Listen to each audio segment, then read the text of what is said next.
As always, folks, there are plenty of questions and no answers. Maybe I should say no answers worth mentioning. The first question is so obvious that even state-run journalists are asking it.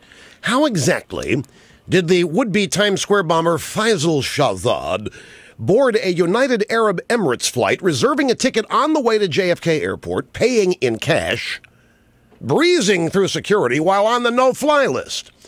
Of course, there is no defensible answer, so that question will simply be filed away by the regime while they continue, in the words of Robert Gibbs, to keep their boot on the throat of BP over the Gulf oil spill.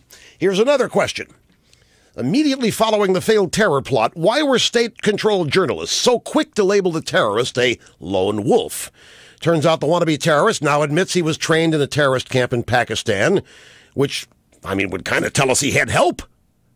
And after 9/11, Democrats ever anxious to protect our civil liberties complained about warrantless wiretaps, terrorist suspects' overseas calls being monitored.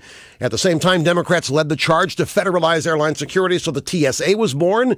The entire intelligence community was turned upside down. Layer upon layer of new bureaucracy was installed in order to connect the dots, which brings me finally to this question.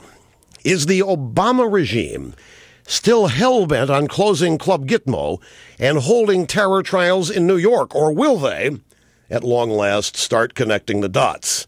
Part of me hopes they never do, because it could be disastrous.